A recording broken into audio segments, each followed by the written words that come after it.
The go live button. We are live. We're Yes, live right now. Happy we are live. Wednesday. We are live. Happy Wednesday. Happy Wednesday. You are tuned into Transitions, Life, Lesson, and Legacy. I am Hyacinth Henderson, Yes. joined by, why don't you introduce me? Let's do this Yeah, over you again. are higher. You are high. Say some words. Say some other words. You're my wonderful, beautiful, give talented, me more. Give me more. strong-minded, Give me more. evolving, Give me more. elevating Yes, love it. daughter, Keep it going. Hyacinth Henderson. Yes. Yes. Okay, and I'm her father, Robert Henderson Jr. I'm president and founder of the Henderson Financial Group. Glad to be here. This is Happy Wednesday. Happy Wednesday. We're a full-service financial planning firm. But on Wednesday, what we do, we talk more. This show is called Transitions, and we deal with the mind.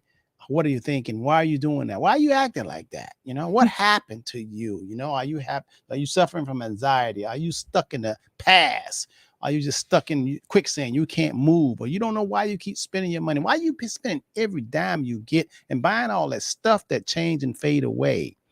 Why are you doing that? You got to ask yourself, you know, are you confined? Something's doing that. You're making you doing that. Your eyes, the elements, the marketers or something. Did you buy anything for Black Friday? Cyber Monday? Not at all. Nothing? Nothing. Cyber Monday either? What did I need? You know? Just ask us. No. I'm trying to think. I think I ordered some beets. Beets. Food? Yeah, I think I ordered some beets. Some beet powder. Yeah. They had it on sale. Yeah. I But ordered not some. because it don't sell. Come on, man. I don't get into that. You know, the social media stuff.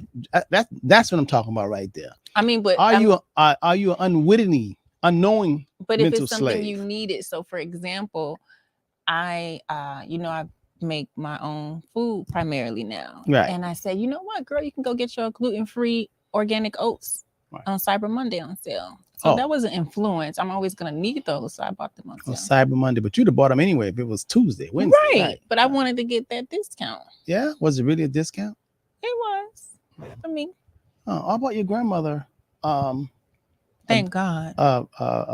Wash and dryer. Wash and dryer. She deserves double stack. Yeah, she's worthy. What color did it come in? Colors? White, the one to match her house. I bought that for her. My mother. I bought that for her.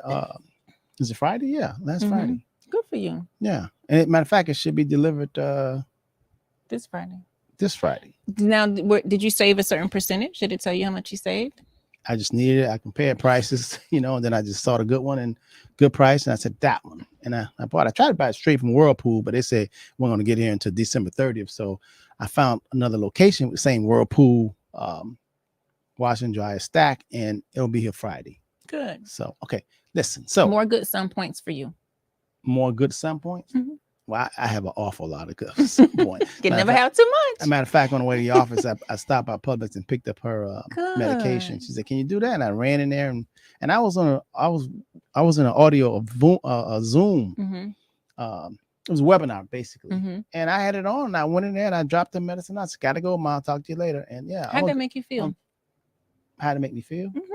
I've always feel good about myself. In that moment, there's nothing. I mean, I always do the right thing, you know. It's good. One day you're gonna be 84.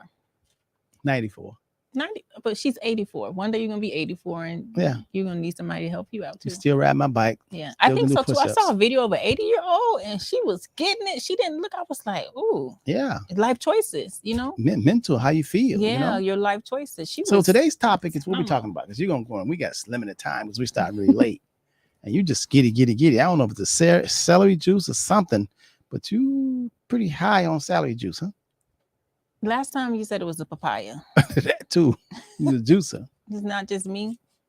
No. All right. So today's topic, Mr. Henderson chose this topic is, are you a mental slave? Free yourself from mental slavery. None but ourselves can free our mind. And let's define that when someone says, because everybody's going to say, I ain't no slave, you know, I ain't no slave. You know what? Slavery really is so sneaky these days. It really, really is. It's so sneaky. Most people, meaning you listening to, are slaves. Yes. And don't even realize it because it's so sneaky. I believe that most people are stuck in the visual picture of slavery with physical shackles, right, and the color of the skin, limitations and things like that. Yeah. And so they don't realize that they're mental slaves. Slaves nowadays don't have anything to do with color, does it? No, not at all. Oh no. Because you go in the hills in Kentucky. Bring it back. How would one identify if one is a mental slave. This dude just keep calling me back to know. back. And that's something. You want to? What do you want? You want me to answer it? No. You don't want me to get it? No, because you have to say, press 5 and all that. I got you. Okay. But anyway, mental slavery. Most people they don't know that they are a mental slave. So tell me, what are some of the signs of mental slavery? You want me to tell you? I am. I mean, because oftentimes, I'll within my own mind, I do voiceovers, and I'll be talking to somebody, or I'll run across somebody, and I'll say to myself, this person is in an invisible jail. Mm-hmm. An invisible jail. See, most of us think that, we feel that jail physically, is you behind bars, you're incarcerated. Mm-hmm. But I think that there are far more people who are incarcerated in their mind and who are in a non-physical jail. They're in a mental jail. They're confined because we are the rulers of ourselves. And the people that are in a physical jail with bars and confined, they have an excuse. They can't go and do something. They can't move the way they want to because, there's bars, there's prison guards, Mm-hmm. and they're confined. So they do have an excuse. But what about the billions of people who are not confined, but yet they self-confine Mm-hmm. their movement or their actions, and they say, I can't do this. So let's start simple. When you say the word confinement, the word that popped into my mind is complaining. So for those of you who are listening, because we're going to give you a number of ways to identify if you're a mental slave and where are you in your mental slavery ship. And it's a wake up. We're not here to criticize you. It's an awareness. Right. To raise awareness, because anything you're aware of, you can change, you can shift, you can take action. So one of the top ways for you to be able to identify if you're a mental slave is if you are a complainer. If you are a chronic complainer, then I would say that you're a mental slave. Do you know why I say that, Mr. I was going to ask you, why do you say that, daughter? I say that because when you are complaining, you are not creating. You are not taking matters into your own hands. I mean, you want somebody else to do something. You're too busy focused on what has been done in the past, what's happened to you, instead of being focused on solutions. And you're stuck a slave to that moment because you're consistently complaining about it instead of doing something about it. Now, I received that. I received that so clear because the people that are confined physically and in jail, they'll complain about the food, but they can't do anything about it. They'll complain about the situation, their surroundings, because they really can't do about it. But you have people complain about the food who are not incarcerated, not in jail, and they can change their whole diet. Absolutely. They can change. You say, why you keep eating that? Now, a person that's in jail, they keep eating it because I can blame it on somebody. That's what they keep giving us. Keep giving us spam and this bad food, and they keep giving it. I have no choice. But so you are a complainer.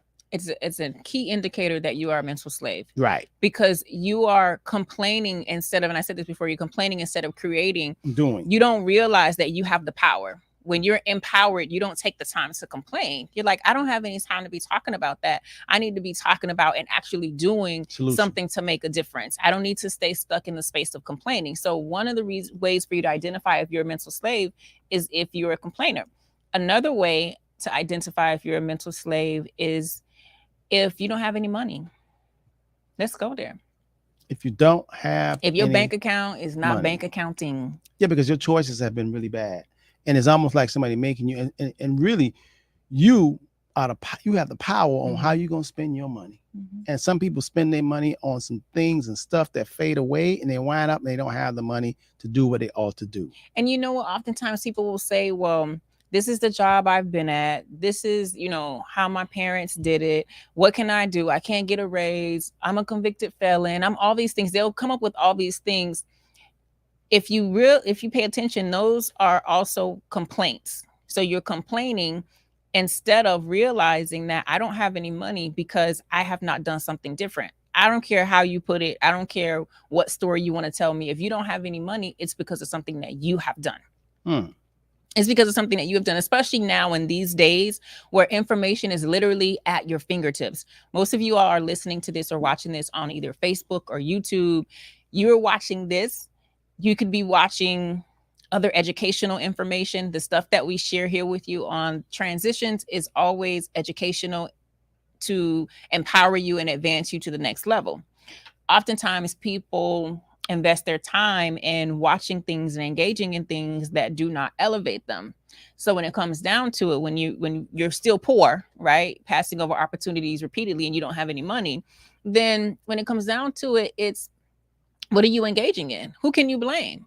It makes no sense for you to blame the minimum wage is this. They ain't gave me a pay raise. Well, why haven't you given yourself a pay raise? Right. So the second indicator to identify if you are a mental slave is look at your money. If your money looking funny, honey, you are a mental slave. As Mr. Priest said, accept 100% responsibility, not 2%, not 10%, not 99%, 100% responsibility. And the sooner that you do that, the sooner you can make change.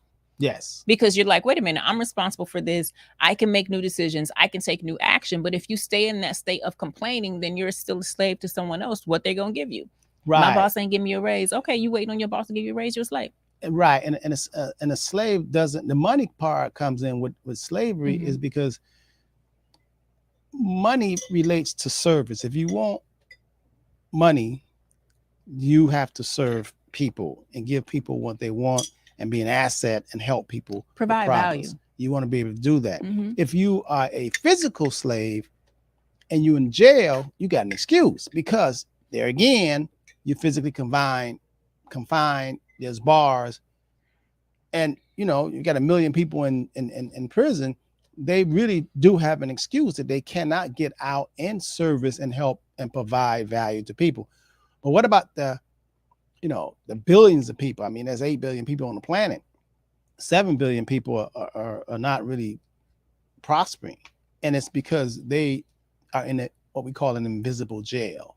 It really are. And you don't have an excuse because you can actually service somebody to help someone and provide service and give them value. And people will happily part with their money. They really would. If you think about, for example, Hilton Hotels, they just thought about, hey, what we're going to do is provide housing for people where people were traveling and they needed some place to stay between driving and taking a trip and state to state, traveling on the road, they get tired and need some place to stay. So Hilton came up with that. Then, others copy because that's a need and it's a service and people pay the money. They not just a cheap hotel, it's motel. They pay for, hey, 4 Seasons and Ritz Carlton. They won't even, they pay even more for the same bed, sleeping quarters. They'll pay you even more. It's the same thing with driving and whatever. So it's service. So you have to relate your money and why you don't have it. All you got to do is say, who are you helping? Who are you servicing? Who are you providing service? Who are you providing value with? And the more value you and service that you serve someone, the more money that you would receive, because people would gladly go in their purse or their pocketbook or their pocket and actually part with their money if you're going to give them something they feel they can use. And it's so many things, because think about it. It's more people need stuff. We got a lot of consumers. A lot of people want to consume. Like, I mean, Steve Jobs for Apple, before he died, he used to say, we tell people what they want. They don't know what they want. We show them and say, this is good. Look what this do. And then we market it and then people do it. So he says, we tell you what you should have and what's cool and what's good. And, designers in Madison Avenue, they do the same thing. They'll put out, blue or white, and you go into the stores right now and you want some furniture, they all in grays or whites, or that's the colors, I mean, you trying to look for green or blue. It's not a whole lot. The manufacturers are telling you what's in style, what's in favor, the colors. The same thing with the designers in terms of sneakers. They all look the same. They tell you, okay, here's that, and people buying. I still can't understand why somebody buy a sneaker for $6,000. I still don't understand that. I'm not there. You put it on the ground and you walk in it. I don't understand that, but that's another topic. Mr. Priest says, even though I have a few dollars in an account, I still feel like I don't have. You need to do more. Yes. Who are you serving more? How are you doing more? Are you being a good steward over the few dollars that you have? A wonderful way for you to answer that question, and that's for everyone out there listening, is to do a time audit. I think we spoke about this before. I encourage everybody to do a time audit. What is a time audit? Audit where you're spending your time. Are you spending your time? Are you investing your time? Because most people feel like they don't have money because they don't have enough time, but they're wasting their time. So when I say do a time audit, start first thing in the AM when you rise. And if you're getting up at 10 a.m., that's already a red flag. You already know, hey, if I don't have as much money as I desire and I'm waking up at 10 a.m., maybe I need to start waking up at 7 a.m. Maybe I need to start waking up at 5 a.m., whatever the case may be. So do a time audit and then record everything that you're doing. So if you wake up at 10 a.m., by 12 o'clock, what are you doing? Yeah. Are you still sitting on the side of your bed, scrolling social media? Have you eaten breakfast?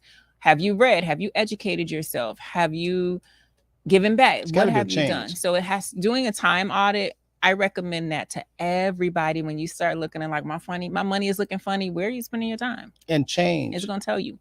How else can one know if they're mental slavery? And then we want to get into some things to do to change that. So being a complainer, not having your bank account looking funny, right? So not having money, no money, honey, full of fear, and no money, then no honey. We'll get back to that. Full of fear, afraid. You know, most people don't believe that they're afraid, though. They don't know that they're scared. What the results tell them? What kind of results? Because most the average person, when they're like, I'm not scared. No, when you're not doing it, I think action. Matter of fact, action. People can talk and say what they want to say and do and whatever. Prove it. Where's the action? Where's the results? The bottom line, you know? I mean, if you say you understand 2 + 2 is 4, but every time you take out the paper and write 2 + 2, you write 10, then you say you know it, but the bottom line is 2 + 2 is not 10. The results, 2 + 2 is 4. So the results, talk is cheap, man. People say, I'm going to do this. It's what I'm going to have. But you can't see it. You know, there's a universal law called the law of demonstration. What are you demonstrating? You know, I mean, it really is. I think time, and as you were saying, you know, managing your budget, what are you doing with your time? It goes back into commitment and change. And change, most people want things to change without doing anything. People want to see change without making changes. How could that be possible? I know. People want more. They want change without changing. Nothing can ever change until you change it. But that's something that's, we in la la land, just as in imagination. People want something different. They want more. They want, they want something different, but they keep doing the same thing. You have actually got to change it. Like you said, if you need more time, you got to start getting up 7 a.m. or 6 a.m., or 5 a.m. You will definitely see a change, but nothing changes until you change it. So I think a lot of people are complacent. I think a lot of people are comfortable and they just say they're going to do this and they say they want to do that. I think 95% of people are like that because, it's the hardest thing is to manage yourself. That's the hardest thing to do, is to manage yourself. In other words, make yourself do the things that you ought to be doing it when you don't feel like you just don't feel like doing it. Think about that. A lot of times people wait until they feel like doing it, but that's not the. It's too late. No, man, you can't feel like what feelings got to do with it. If it's got to be done, you got to do it. Forget if you feel like I don't feel like running. I don't feel like exercise. I went and ran 4 miles. I feel like doing. I came home. And I was from the office, and I got home, I guess about 7:30. And I said, I'm getting ready to go and knock out 4 miles. I didn't feel like doing it. Hey, I didn't feel like it. You wasn't excited? No. I put on I took out my iPhone and put in my Audible books and put my earplugs in and put my time on it and I hit it. I'm glad you mentioned books because mental slavery and books go together. What do you say? Mental slavery and books go together. You can pick it apart. Well, just said it.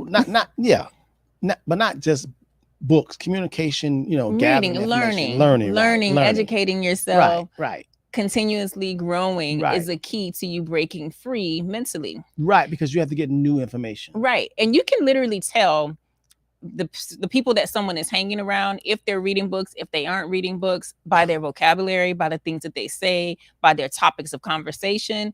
I literally be sitting here like, oh, you need to read. Like you still talk about the same thing. You ain't read nothing new. Yeah.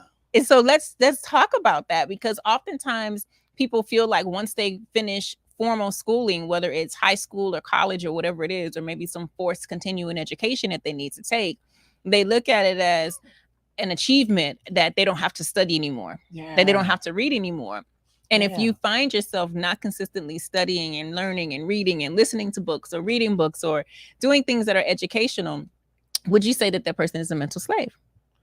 Yeah, because, I was talking to a top producer. This guy sells a lot of real estate all on Miami Beach and stuff, and I was having a conversation. I was saying, wow, the Democrats, Pelosi is stepping down. He says, who's Pelosi? And I said, you don't know who Nancy Pelosi is? I mean, I don't nothing to do with him.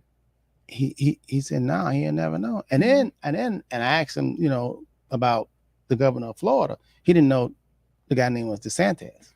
He just did not know. I love that. Yeah. I mean, but he wasn't educated. In other words, he wasn't current. He wasn't up on current events. So you say you love that, but that's still information, still knowing. Did you say he's a top producer of Miami Beach? Yeah. So, and I think that's a part of the propaganda where society teaches us that you got to know about this. You got to know what's going on with current events. You got to know this. You got to know why. In his world, in his reality, really think about it. So if he's selling homes and doing real estate on Miami Beach, the commission ain't $2. No. Right. So he's a multi-million-dollar producer. So when you're saying read, you're not talking about across the board. You basically saying read and study your craft. Whatever it is that you're drawn to, you have to read to become good at it. Whatever it is. Right. Your craft. Whatever, you got to be reading something. You have to be exercising your mind. You have to be exercising your brain. If not, you're going to be very limited. Now, I'm sure there are some things that he knows about real estate that I don't know. Yes. There are some things that he knows about the Miami Beach area, about grants, about new construction that I don't know because he's reading in that area, right? Yes. Now, granted, on the flip side, there is a real estate agent who also wants to do work in Miami Beach. And you guess what they're saying? What? Oh, that's a hard market. Oh, ain't nothing new going on over there. Oh, the flip side of that coin, because they aren't invested in educating themselves, is complaining. So that's a mental slave. A mental slave. He feels like there are boundaries, there are fences. Absolutely. And limitations. There is an invisible fence on the plantation. He can't get past that because he has told himself, or she has told herself, that they can't do it. That's something worth studying for each and every one of us, to ask ourselves, why do we feel we can't do something? I think that's a question that we need to ask ourselves. Why do we feel we can't become this or become that? Who told us that? Who told us to tell ourselves that we have all these limitations? I think that, being a part of being a mental slave is to put a whole lot of limitations on yourself. I mean, it's like your grandmother, my mother, she told me, she said, Rob, you're 64, you're getting older, you're going to start forgetting a whole lot of things, And she said, you're getting older. You're not going to be as sharp as you once was. I said, Mom, let me tell you something. That's so strange you should say that, because at 64, I am smarter than I've ever been before. And she said, how could that be? I said, Mom, I'm telling you, the left side and right side of my brain is like they're pumping on all cylinders, man. I say, I've never been this smart. I said, every year, like I get smarter and my eyes get open and I get more clarity and understanding, and my consciousness just go. And I'm like, oh my God. The same, what comes along with it is I get this sense of peace. I'm more comfortable, I'm not afraid. Because when you don't know nothing, when you way down there, you dumb, you don't know nothing, you're afraid. Yeah. You're afraid of everything. You're afraid they're gonna turn off the lights. You're actually afraid of the boogeyman. But as you start learning, there's no boogeyman as you come up high in consciousness, and you're learning, because really, that's a myth that as you get older, you're supposed to, lack. No. We are supreme beings. We're supposed to continue to add and grow and develop. We're equipped to do that. We really, really are. So I'm really excited about 64. I'm so excited about being 74. Oh my God. I think by 74, I may be walking through that wall over there. I think so too. I'm getting there. I think I just got do like it said, and you're like, where are you? And I'm like, can't you see me? And I'm gonna do like this, and I'm gonna join you. You know what? The key, one of the keys to you successfully walking through the wall is going to be found when I hypnotize you. And we go back to the 1600s. Yeah, you're 6. When we go back to the 1600s, because I know you were walking through walls in 1600. Yeah? Yeah, of course. Our people were doing the most in 1600s. You don't believe it? Anything is possible. I would never close the door on a thought or imagination. I would never close the door on a thought or an imagination. I wouldn't. I'm smart enough to know that I still, a lot of things I don't know. So I'm open to newness. I really am. But a lot of people, in terms of being mental state, I think that we really having a relationship with yourself and talking to yourself and says, what am I doing? I mean, think about this. Here's a guy that he works from 9 to 5. Even though we have 24 hours in a day, this guy works from 9 to 5, and they pay him $15 an hour. And to himself, since he's being paid from an employer, his boss paying him $15 an hour, he has convinced himself that that's all he is worth to the world. Whatever someone else said, we will pay you. He has really, and he's okay with it, because he has fallen into that mental acceptance of being a slave. He is now looking at himself and saying, okay, y'all gonna pay me $15 an hour, and that's for 8 hours, but guess what? I got another 16 hours. And I think I'm worth more, so I'm gonna go out and make more and earn more and get some more money. That's y'all money y'all can give me, but that don't stop me. The door is still open. This guy has convinced himself that $15 an hour they're paying him, that one job, no more money for him. That's it. Somebody outside of himself has said that's all you earn. And Buddy tried to go through this world with it. And he wants to do so many things. He wants to travel. He wants to build. He wants to own property. But he's convinced himself that the door is closed. I don't believe that he really wants to do those things. I think he's just saying things. He's just talking. Why? Because if he absolutely, because he hasn't done if you wanted to, you would. But he said he wants to do that. He's just talking. He's just regurgitating what he see. He may see a picture on social media and he's like, "Oh, I want to go there," but you don't really want to go there, because if you want to go there, you'll go there. It's like when we were kids sitting in the corner, and seeing cars go by. When we grow up, that's gonna be my car. I want that. I want that. Oh, I want that. I want that. You don't really want. You ain't doing nothing. You just go back and watch cartoons. So you think a lot of adults? Oh my God, 1,000%. Wow, 1,000% mental slavery. Just for time, I want this, playing the lotto, doing vision boards, all these things. My son asked me today, "Mommy, why you don't play the lotto?" What? I'm still shocked. I'm still amazed that I can always tell when the drawing in the lotto has increased, because if you go inside of Publix or whatever, the lines are long. Oh my God. Yeah. I listen, I would be so embarrassed to be in a line with some papers and some numbers. I would, because to me it was like, you have failed. You in the luck line. You're trying to have somebody give you something. You're trying to win something. You don't understand law, baby. I would be afraid to be in line and somebody see me. I don't care if it's 100 million billion. You ain't gonna see Robert Henderson. I'm like, I don't understand that. You know what I mean? Yeah. I understand the law. But so you're saying that the person that making $15 an hour and 8 hours, and he says he wants to travel, he wants to buy real estate. You saying that he really don't? Because you're saying his action speaks louder than his words. What he says speaks so loud you can't hear what he's saying. Absolutely. What he does speaks so loud you can't hear that chatter. What he's saying. Show me state, baby. Texas. You got to show me. So if you told him that, if you were speaking to him and you say no, you don't, he's gonna argue down and say yes, I do. Why you didn't go yet? So let's go down this rabbit hole. Well, why you ain't traveled yet?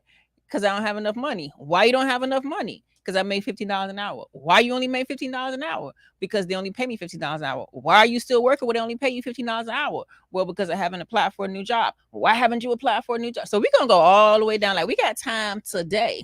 See, the thing about it is that we're not saying just because the one job pay you $15 an hour, that's good. But we're saying, why aren't you trying to do something else that's gainful? We can take it there too. Why haven't you? You can keep the $15 out, but you still have enough time. It ain't dark yet. And really, truly, if you've been at a job that's paying you $15 an hour for the last 5 years, you should have moved on by now. You see $15 for the last 5 years, but you're comfortable. Absolutely. So you're in that mental slave state. You mean to tell me while you've been there, you haven't learned anything? You haven't learned the process. You haven't elevated your mind so that you can say, I'm taking what I've learned from here and I'm now going to apply at another company for another position, maybe within this company, but I'm going to apply. I've made $15 an hour for the past 12 months. Now I have learned enough. I have educated myself enough that I can move up from $15 an hour. And now maybe I want to make $17 an hour. Now I want to make $20 an hour. That's a sign of being a mental slave. If you were consistently still making the same amount you made for the past 5 years, slave. Wow. Slave. Mental slave. And stepping on toes today. Yeah, you are stepping on some toes. It's just hate. With no shackles. And complaining. And you complaining and thinking that you the boss of yourself, but you cannot make yourself. I guess that's a lot of wealthy people don't feel sorry for people who are doing that. They just look at them and say, no more brains for them. There's a lot of people that once they finish high school, they was like, no more brains for you. Even a lot of people a lot of people hide behind getting college degrees.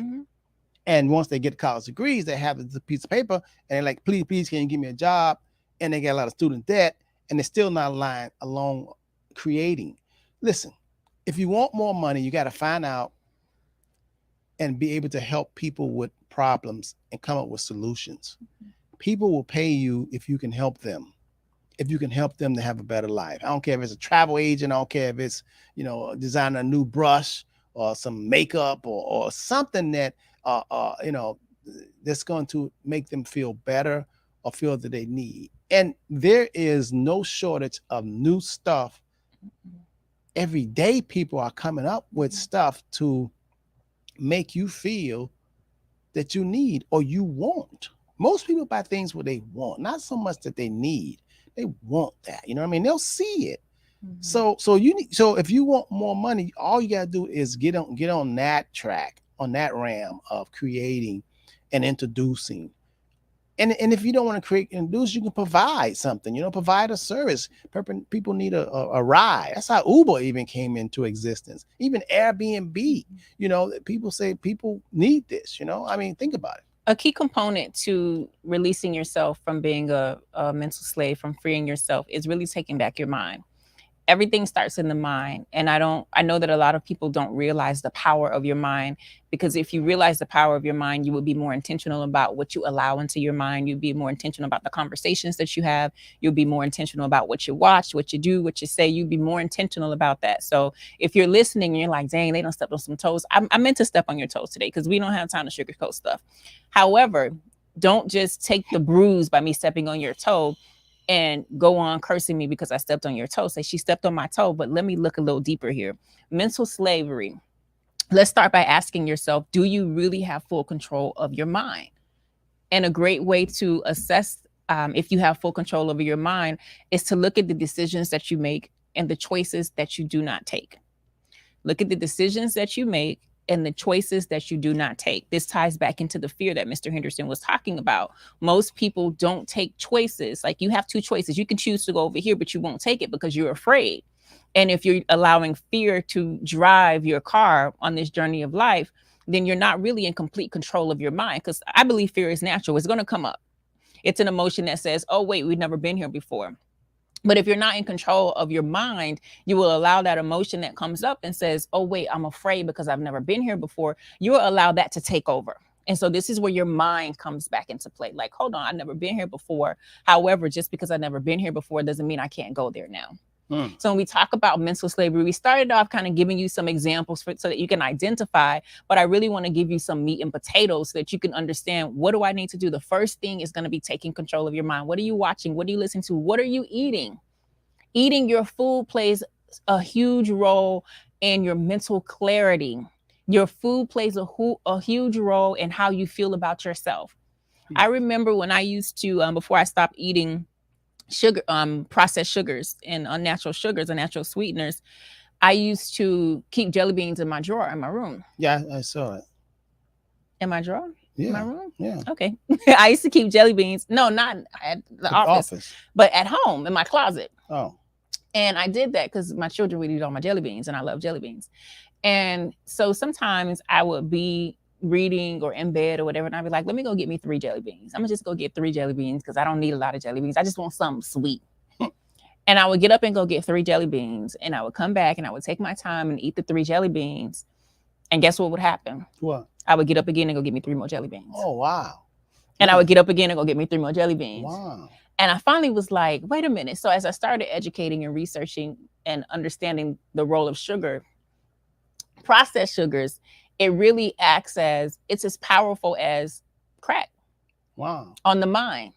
So when we talk about regaining control over your mind and freeing yourself from being a mental slavery, we cannot have this conversation without having the conversation about the food, the things that you're putting in your body. We laugh and we joke about, eating, and then we're tired after we ate, and, all these different types of things. We call it the itis and all these things, but really that's an indicator that you're not at the top of your game. So, listening to you, and I use my wisdom. I'm listening to you because you're talking about the mind, and then you segue right into the food. So listening to you, and then you can segue with the mind right to why you don't have no money. Why you have making $15 an hour and you just staying stuck on stupid. You get everything goes back to the mind, because your mind, your thoughts about yourself. If you don't think that you're worthy and deserving of making $150,000 a year, you're going to continue to settle for $15 an hour. So everything is a result of your thinking. Absolutely. Everything that you see, everything that you have, everything that you don't have, everything that has come to fruition, everything that's in the visible realm is a result of mind, thought, thinking. And if you're not aware that there are outside forces that are attacking the most powerful thing that you have, then you are a slave. Absolutely. I mean, really, if really, I think coming up in grade school, if we would have had conversations about the mind, even debate class, go in the auditorium, and we talk about how the mind is the beginning of it all, the thoughts, in terms of beliefs, because it all comes from this place, and that has to be protected, that has to be guarded, but there's a lot of outside forces from the media. Oh my God. They said that, haven't you heard that whoever controls the writing of history controls the future? Whoever controls the narrative to make you believe whatever you believe controls the future. Yeah, because people oftentimes, when they look at history or they look at the present, what they've experienced. And when I say history, I'm talking about yesterday too. Right before the show, I left the light on downstairs and Mr. Henderson said, why you left the light on or something? I said, I want to talk about what's in the past. It's in the past. It's history. We're right now in the present, right? So I'm using that as an example. When we talk about history, most times people use their visual sight and the picture that they have of history, the experience that they have with history, or the education that they have with history. I don't want you to think way back into the 1600s when me and Mr. Henderson were siblings. I want you to think about history as in 6 months last ago. year. 6 months ago. Last year, right. The average human will use that as the standard for the future. So because this happened, because it's been this way, it's always going to be this way. And it drives the future. And it's very limiting. Yes. It's 1,000% limiting. Because you could be anchored back on something that took place in the past, and you use that to navigate your future or make your decisions, which could be so far from the truth. Or to be holding on to that and refusing to move forward. So I think most of that has been done. Right. I had a thought that today, and I think about this often. I need to let it go. Do you remember before the pandemic, room service? Did you used to order room service? maybe you don't know about this. No. Room service. They used to bring a cart. I very seldom order room service. Use a room service queen, but go ahead. They would bring a cart into your room with the white cloth draped over it and the silver platter and real utensils and things like that. And this morning I said, dang, you know, there's a whole generation of people who are going to look back at photos and like, y'all, dang, y'all, you really used to get room service like that. They're never going to realize that that was the standard, because nowadays when you order room service, they bring it in a paper bag with plastic utensils. And I'm like, what is this? Depends on hotel you're at. 4 seasons. You know. All right. Depends. Okay, you know I know. You know I know. But my point is, I want to tie that in. My point is, I had to get to the point of saying it's not going to be like that no more. Things have shifted. Right. Things are constantly shifting, and oftentimes what we'll make the mistake of doing is waiting for what the history that we know, history as we know it. We'll make the mistake of waiting for that to show itself again. Mm-hmm.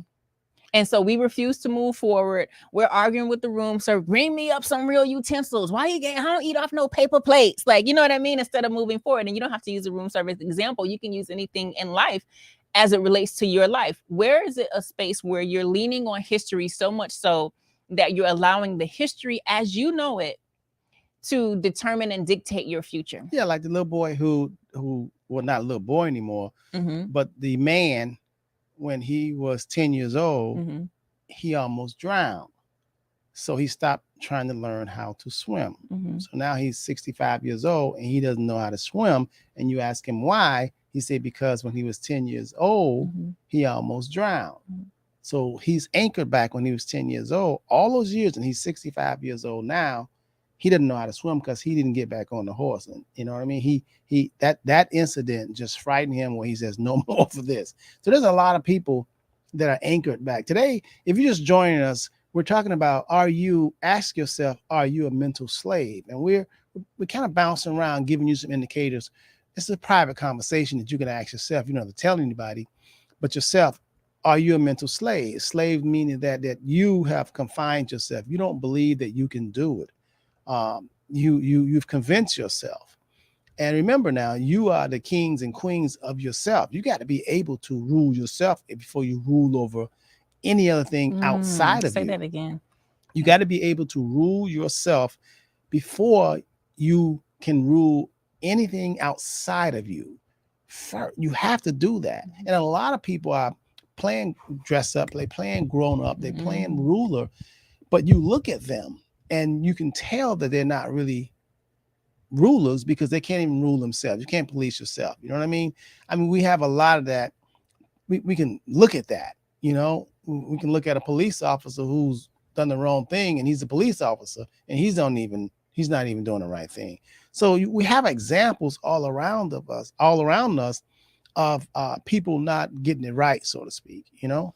I want to go back quickly before we go to the mind example, because this came to mind as you were speaking.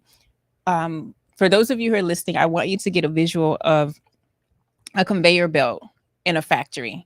And so a conveyor belt in a factory, most of you all may get a visual of like food or things like that. They're putting different food or different things on a conveyor belt to package things up. So the conveyor belt is consistently moving and things are coming down the belt.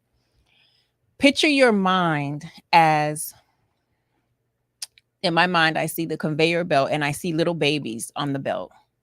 Little babies consistently coming down the belt. Now, the way that I see it, whatever comes down the belt. You're in sci-fi, huh? Go ahead. Little babies. I was gonna say some biscuits, but the little babies being manufactured coming down the conveyor. Okay. The visual is so clear. Like I see drones. Okay.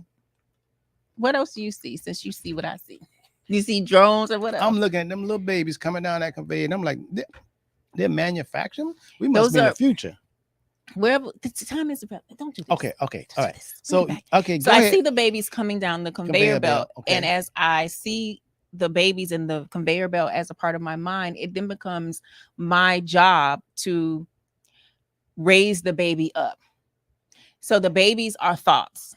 So when we say your subconscious mind, when we talk about what you're thinking about, when we talk about everything starts in your mind, when we say you have to be mindful of what you allow in your mind, if your conveyor belt is constantly producing babies or thoughts, are you producing little gremlins? Are you having thoughts that give you, children that turn into gremlins? Are you having thoughts that produce babies that actually grow up and go out into the world and do something? So for me, when I see it, I see the babies coming out and I'm like, how am I going to nurture this thought? Is this a thought that I want to have? Is this a thought that I want to nurture and feed and grow? Okay, well, I can't go down this avenue. I can't look at this show. I can't talk to these people because this is a baby that's just come off of the conveyor belt, aka a new thought of my mind. And depending on what I feed it, what I do to it will determine on if it grows to be a full-grown adult. Mm-hmm. The problem with that is people don't realize that their mind is constantly spitting out babies. What you hear, what you see, consistently what you read, spitting out babies. It's going into your subconscious mind and it's shaping your beliefs. What comes out, actions. The kind of baby that comes out in the conveyor belt. It's shaping your actions. Does that make sense? No, it makes a lot of sense. I wish I could draw it. No. I see that. Mm-hmm. It's the same as your mind is. I was reading that your mind is one of the continents that have never been cultivated. And your mind is like, let's say you have you have a garden, the garden of your mind. I love it. I can see the garden it. of your mind, and you plant. And you say you want to plant some lilies, or you want to plant some hyacinths. Mm-hmm. And you want to plant some jasmines, okay, and you want to plant some roses, some birds of paradise. But all of a sudden, as you planting them, when you go, to sleep, all of a sudden you come out and you see something you didn't plant. It was a weed, and the weed is in there, and you didn't even plant the weed. And all of a sudden, the weed came up. The weed is a negative thought. A weed is something you heard negative, and you gotta cultivate keep your garden fresh and good, because I'm gonna tell you something. Them weeds will take over, and the weed is a symbol of negative thinking. And you have to be able to pluck them, and you have to. A lot of people think that when you come like your baby, that we come and everything is going to be perfect. That is a battle to have your mind clear. I'm gonna tell you something.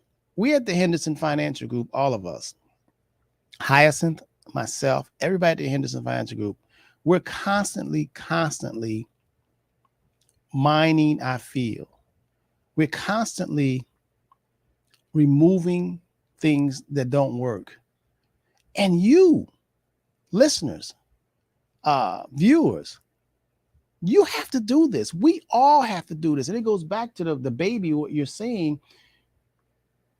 Man, I don't think we understand the war and the media and the outside junk that is seeping into our minds. It is overwhelming, man. It's a lot. You have to be strong, and you have to be battle tested, because when you do rise up and you keep your mind clear, people will start to say, well, where you come from? How do you do this? It's interesting because as you were speaking, two things. One thought that came to mind was when you gave the example of the garden and you wake up the next day and you see the weeds. You see the weeds, something that you didn't plant. The mistake comes in that most people don't tend to their garden every day. At all. The garden is your mind. So you're not tending to it. So you may have planted something. You were so excited. You're like, okay, I'm going to grow these hyacinths. I'm going to grow these calla lilies, these jasmines. I'm going to grow these. And you were excited. You went to sleep and you ain't been back out there to that garden in a whole 30 days. And so when you go back out there, you see all this stuff. You're like, where's the stuff that I planted? Why has it not sprouted up? Why has it not come? Because weeds have taken over. So when you think about that, you think about your mind and what are you allowing to constantly come into your mind and take over your mind when your conveyor belt is printing out new babies. Before your babies can even get their first sip of Similac, somebody done gave them rat poison and now they dead.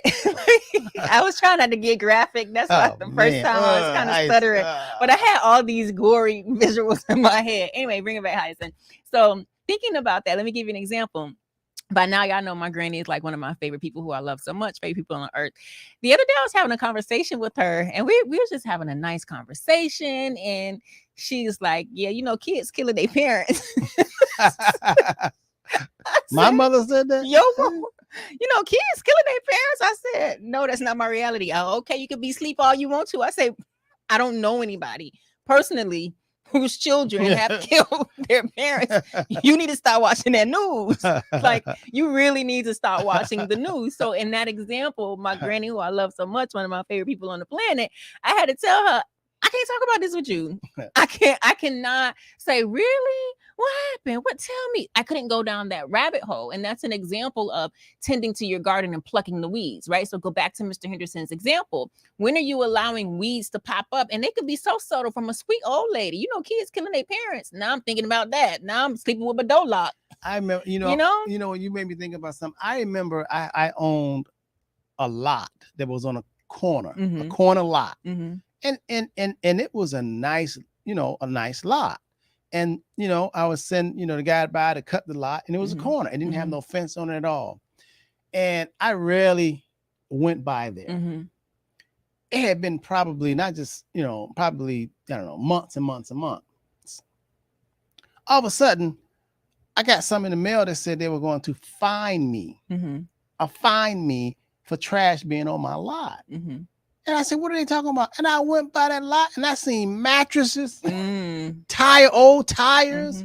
People had them actually dumped refrigerators, all kind of stuff. Because you weren't tending to your stuff. Because I wasn't tending. So I said, oh my God, I got to put a fence around it. I love that visual. Yes, put a fence around your mind. You got to put a fence around. That's right, yes. So I'm explaining this, but metaphorically, it's each and every one of our minds. If you don't watch, people will dump stuff. They dump pessimistic stuff on you, doom and gloom. Why are you doing that? You can't do it. People, the whole system is designed, really, I'm going to tell you something, to doom and gloom you and make you a mental slave where you feel you can't do it. Yeah, fear is so powerful. Fear is very powerful. And the powers that be, as Mr. Henderson likes to say, like to use that to suppress you. Yes. It's no mistake. People say the news is always bad news.